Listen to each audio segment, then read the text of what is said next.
Hello प्यारे बच्चों, कैसे हो आप सब? मस्त एकदम।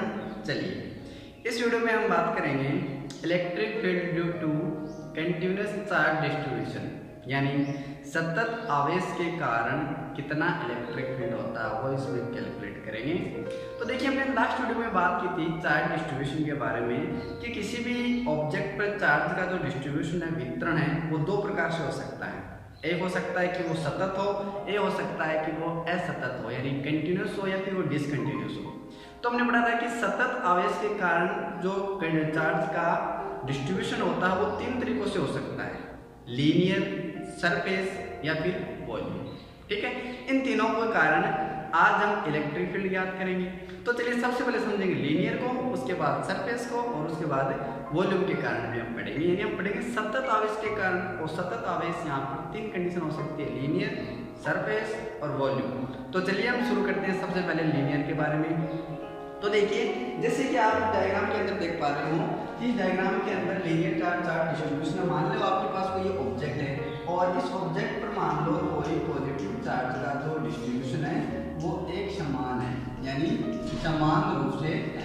ठीक है, चलिए यदि समान रूप से डिस्ट्रीब्यूशन है तो इस पूरे के कारण इलेक्ट्रिक फील्ड जो होगा वो कितना होगा, तो इसके कारण ज्ञात नहीं कर सकते हैं। हम यहाँ पे छोटा सा क्या लेते हैं, अल्पांश ले लेते हैं, एक छोटा सा अल्पांश ले लेते हैं जिसको हम लिख देंगे dl। मान लेते हैं इसकी लेंथ जो है वो पूरी l है, तो हमने एक अल्पांश ले लिया dl।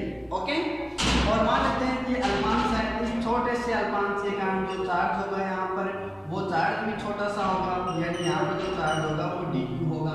ओके, चलिए, और यहाँ पर इस पॉइंट से मान लो कोई डिस्टेंस r है और इस r पर इस पॉइंट्स पर आपको इलेक्ट्रिक फील्ड ज्ञात करना है। क्लियर इतना? चलिए, तो देखिए, जब आपके पास एक छोटा सा अल्पांश है, छोटा सा वहाँ पर इलेक्ट्रिक फील्ड होगा, dq होगा, सॉरी आवेश होगा। ठीक है, तो वहाँ पर इस छोटे से आवेश के कारण जो पॉइंट P पर इलेक्ट्रिक फील्ड प्रोड्यूस होगा वो भी छोटा सा होगा। तो हम सिंपली क्या लिख सकते हैं कि यहाँ पर जो इलेक्ट्रिक फील्ड प्रोड्यूस होगा वो डी होगा। ठीक है, यानी छोटा सा इलेक्ट्रिक फील्ड होगा।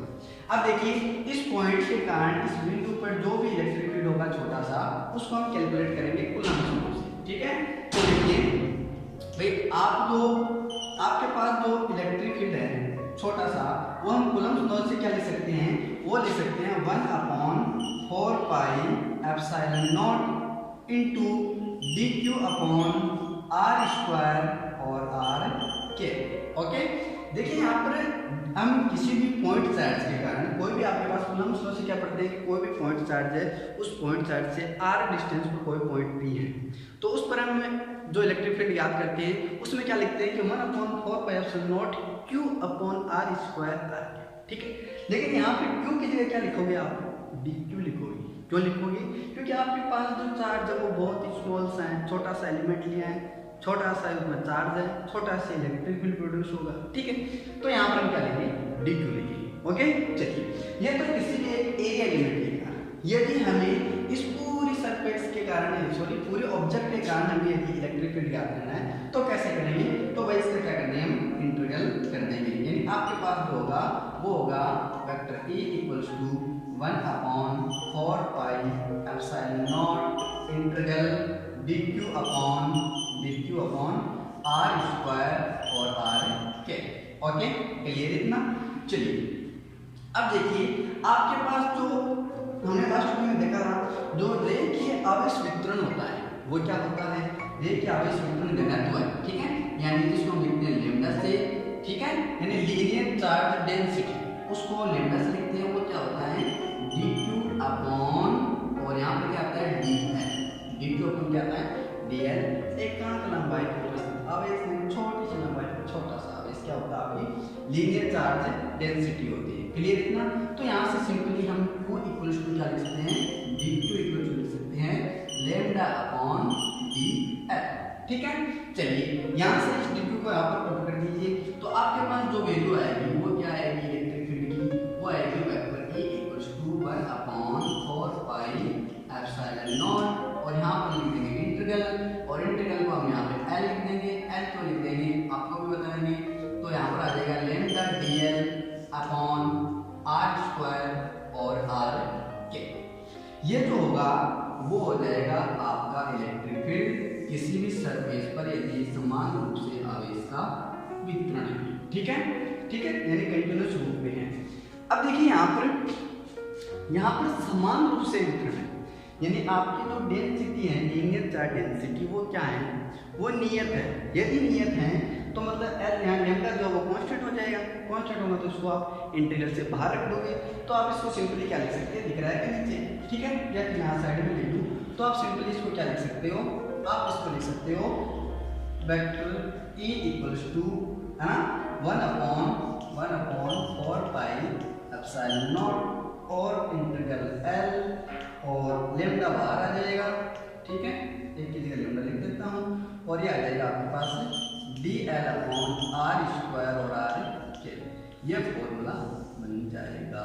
ओके, जहाँ पर ये L किसको डिनोट करता है, ये L करता है इसकी लेंथ को, यानी यहाँ पर L को हम कह सकते हैं कि ये रेखीय समाकलन है। क्लियर इतना? तो किसी भी लीनियर चार्ज डिस्ट्रीब्यूशन है किसी भी ऑब्जेक्ट पर, तो उसके कारण किसी पॉइंट P पर जो r डिस्टेंस पर है उसका जो इलेक्ट्रिक फील्ड ज्ञात करेंगे पूरे ऑब्जेक्ट के कारण, तो हम इस प्रकार ज्ञात कर सकते हैं इस फॉर्मूले से। अब आपको कोई भी यहाँ पर न्यूमेरिकल ले तो आपको इस फॉर्मूले और इस फॉर्मूले को यूज करना है। ठीक है, तो देखिए आपको करना क्या होगा, सबसे पहले आपको एरिया एलिमेंट में डिवाइड करना होगा इस सारे पार्ट को, और एरिया एलिमेंट में डिवाइड कर सभी को एक जगह ऐड कर देंगे, तो क्या आ जाएगा, इस पूरे ऑब्जेक्ट के कारण जो लीनियर रूप में आवेशित है, ठीक है, रेखीय रूप में, उसके कारण इस पॉइंट P पर इलेक्ट्रिक फील्ड आ जाएगा। क्लियर है ना? चलिए, तो यहाँ पे इसको थोड़ा मिनट पढ़ा रहने दो वरना मैं बता दूंगा। चलिए आगे बात करते हैं सरफेस चार्ज डिस्ट्रीब्यूशन के बारे में।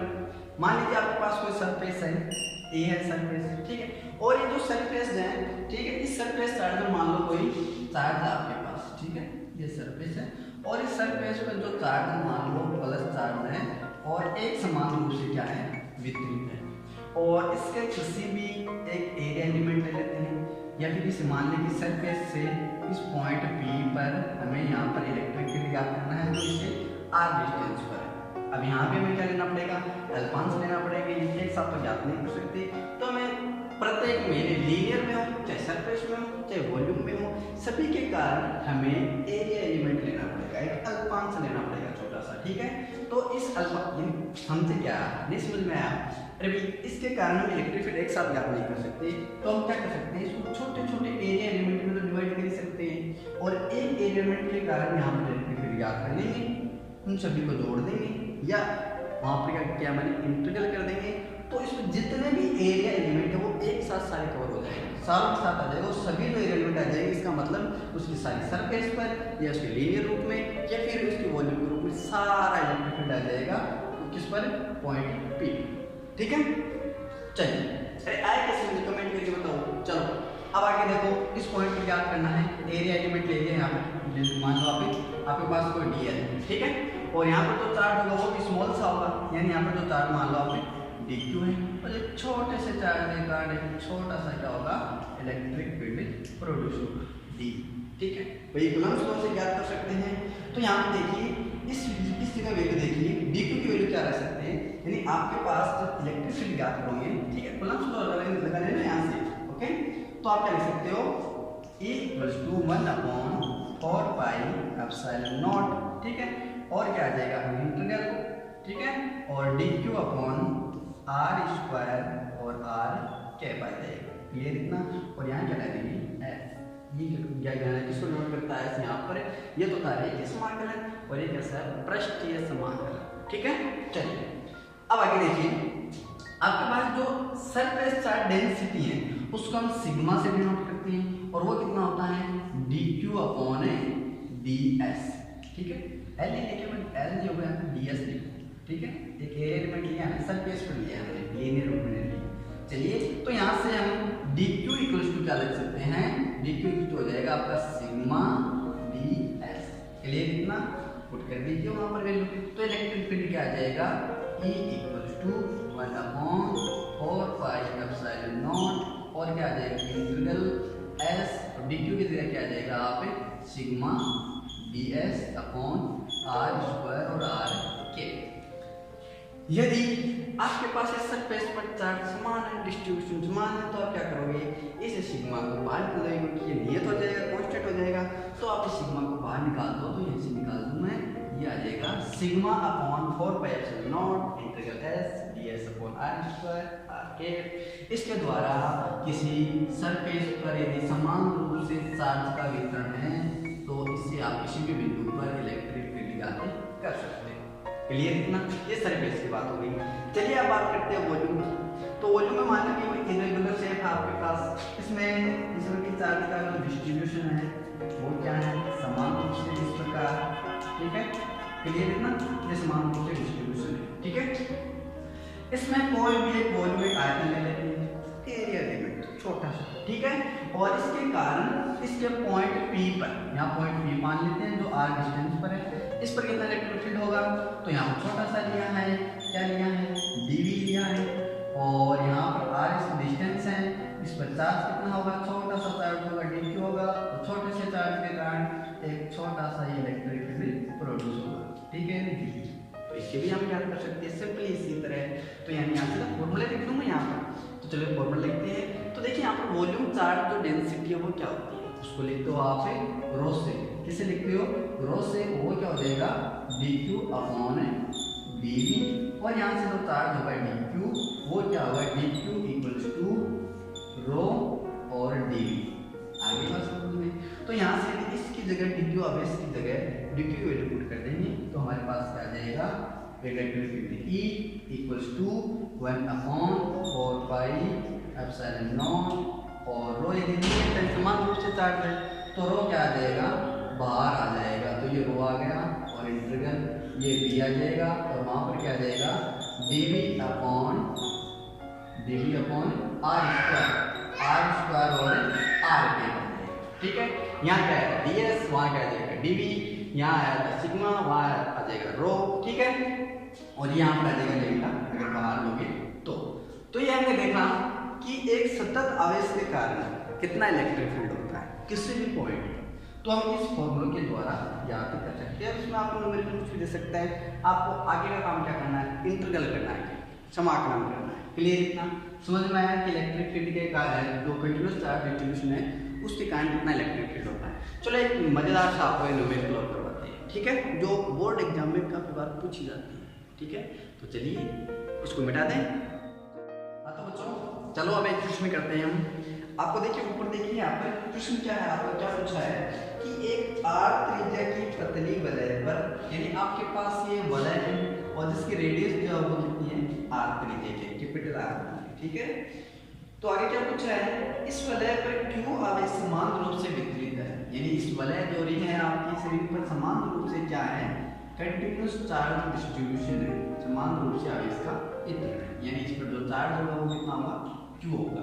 क्लियर है ना। चलिए आगे पूछा है कि वलय की x पर केंद्र से x दूरी पर स्थित बिंदु पर विद्युत क्षेत्र की तीव्रता ज्ञात कीजिए, यानी इस वलय के इस सेंटर से x डिस्टेंस पर कोई भी पॉइंट है, जैसे मैंने पॉइंट P दे दिया, इस पॉइंट P पर क्या करना है, हमें एक इलेक्ट्रिक फील्ड ज्ञात करना है, ठीक है।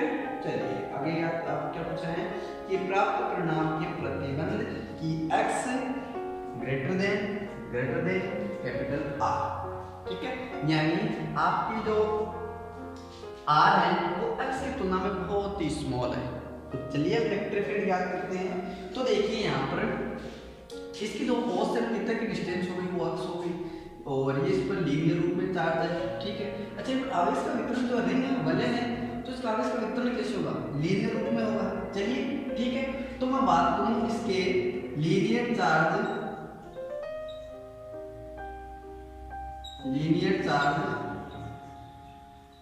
डिस्ट्रीब्यूशन की,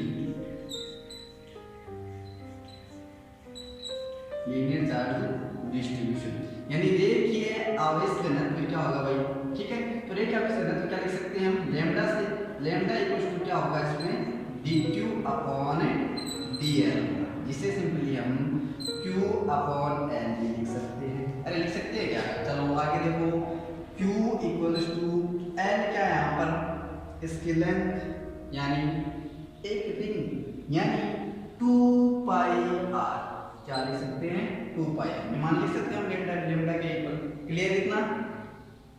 चलिए अब आगे बात करते हैं यहाँ पर कि आपके पास इस रिंग के कारण पॉइंट पी पर इलेक्ट्रिक फील्ड ज्ञात करना है। तो सारी का कैसा करें, हमें एरिया एलिमेंट लेना होगा, अल्पांश लेने होंगे छोटा छोटा, है ना। तो एरिया एलिमेंट के लिए अल्पांश लीजिए। मान लीजिए यहाँ पर एक अल्पांश ले लिया जिसका नाम दे दिया मैंने ए, आपको सुरेश मुकेश भी दे सकते हो, ओके। और इसका ले लिया अल्पांश बी, और ये अल्पांश ले लिया डीएल, और यहाँ पे अल्पांश ले लिया डीएल।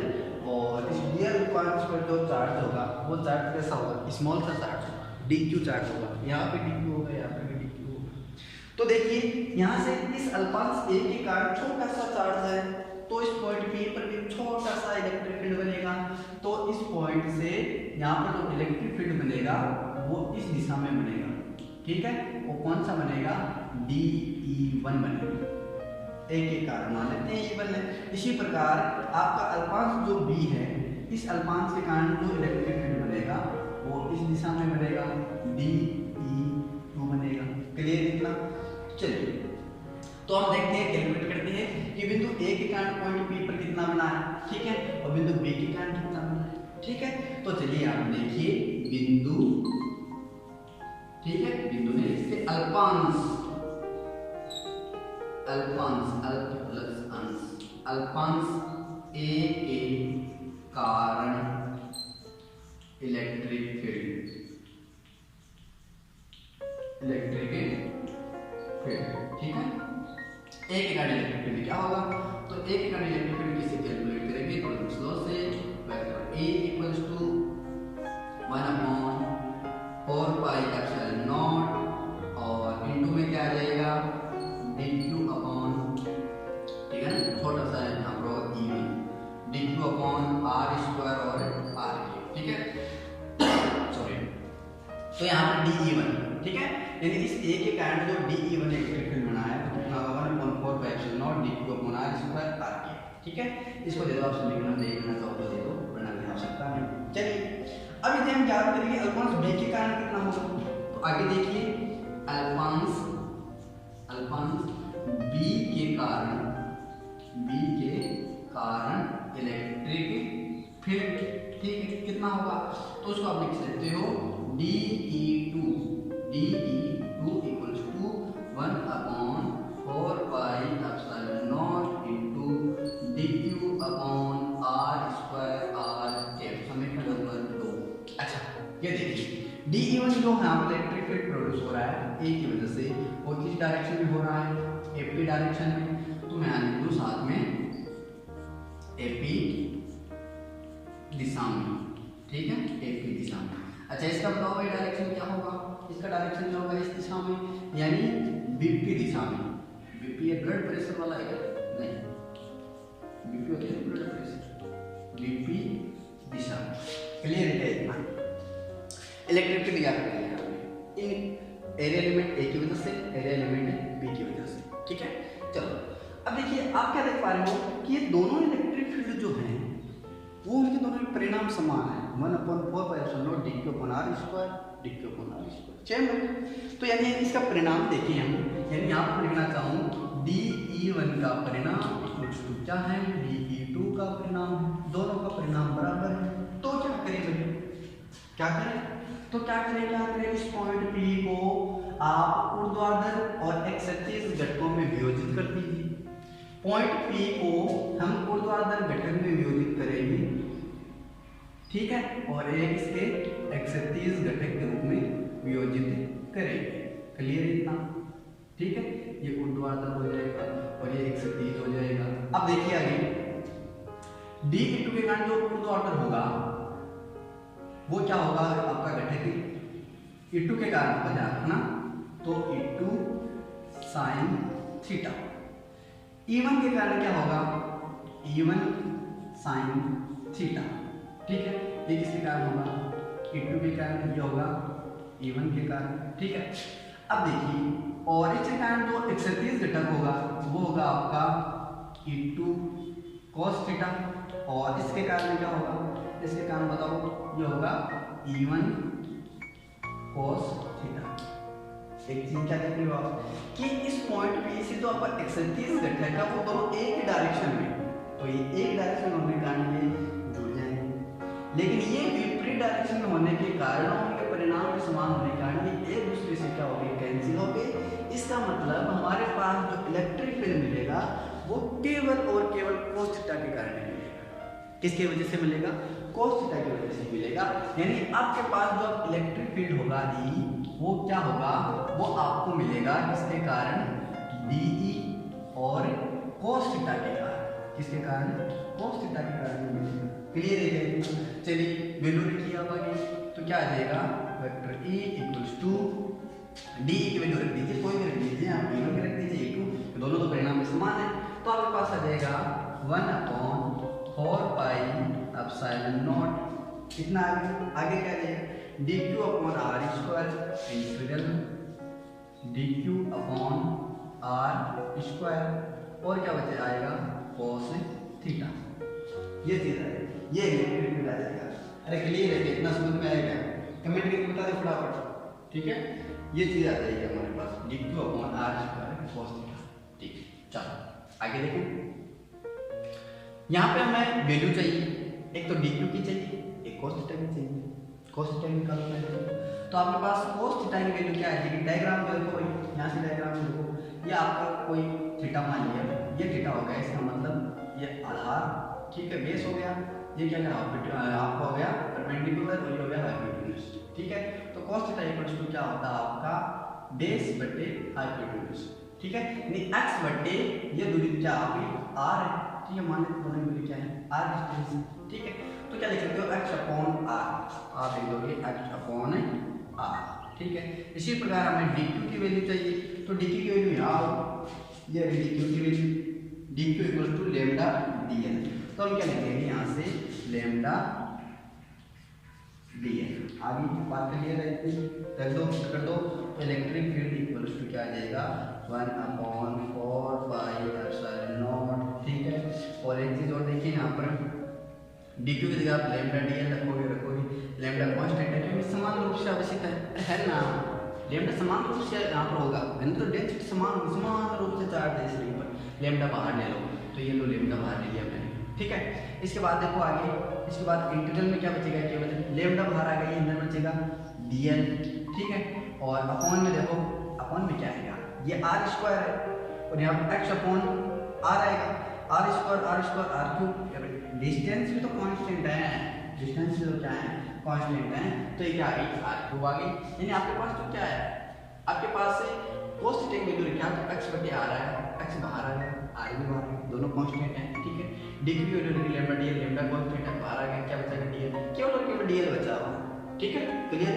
चलिए एक बात देखिए, यहाँ पर dl क्या है, अरे dl क्या है बच्चों, यहाँ पर dl देखिए, इसके अंदर देखिए dl क्या है, ये देखिए हो गई, यानी dl आपकी है 2 पाई कैपिटल R, आगे बात समझ में, पुट कर दीजिए यहाँ पर, तो vector E equals to lambda x upon 4 pi epsilon naught r cube, और इनटू में आ जाएगा 2 पाई कैपिटल R, क्लियर है। सरल क्या कहोगे कि आपके पास सबसे पहली बात तो कि lambda into 2 pi capital R जो है वो क्यों है, आगे लैम्डा इंटू 2 पाई R, लैम्डा क्या डेंसिटी, 2 पाई R क्या इसकी परिधि, अरे इसकी परिधि पर उपस्थित आवेश घनत्व है, टोटल चार्ज Q आ गया, ठीक है। तो इसको हम क्या लिख सकते हैं, Q लिख सकते हैं, तो आप इसकी जगह क्या लिख दोगे, Q लिख दोगे, तो आपके पास क्या आ जाएगा इक्वल्स टू, तो सब एक चीज और करना है आपको, स्मॉल r चाहिए, स्मॉल r चाहिए, सेट तो और कांस्टेंट है, यहाँ पर स्मॉल r की वैल्यू ले लो ना साथ में, यहाँ स्मॉल r की वैल्यू देखो, यहाँ देखो स्मॉल r क्या हो जाएगा r square plus x square, r square plus x square, और इसकी पावर कितनी आती है, रूट पावर 1/2, कितनी आ जाएगी 1/2, पुट कर दीजिए फटाफट यहाँ से, तो क्या आ जाएगा vector E equals to lambda, ये देखिए लैम्डा 2 पाई की जगह क्या लिख दूं Q, ऊपर क्या बचेगा QX, क्या बचेगा QX अपॉन में 4 pi epsilon not, 4 pi epsilon not, ठीक है, R क्यूब, यानी आपके पास क्या लिखो कैपिटल R, सॉरी माफी चाहता हूँ इसमें प्राप्त किया कैपिटल आर है, रेडियस इसकी, ठीक है। तो आर स्क्वायर, तो यहाँ पे क्या आ जाएगा R square plus X square, ठीक है, एक्स स्क्वायर और 1/2 पावर पहले से है, 3 पावर ये होगी, 3 प्लस आधी 3.5, 3/2 क्लियर, 3/2 इसकी पावर होगी।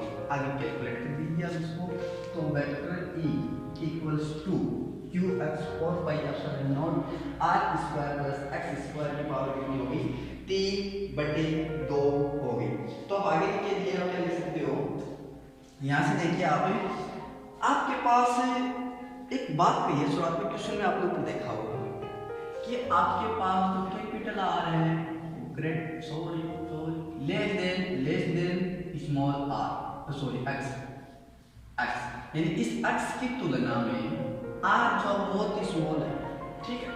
यानी यहाँ पर कैपिटल आर को हम नेगेटिव मान सकते हैं क्या, इसके रेडियस बहुत कम है, ऐसे मान लो नेगेटिव मान सकते हो, हटा दो इसको, तो 1/4πε0 मैं ये लिख लूँ, ठीक है। यह आ जाएगा के क्यू एक्स अपॉन क्या बचेगा एक्स स्क्वायर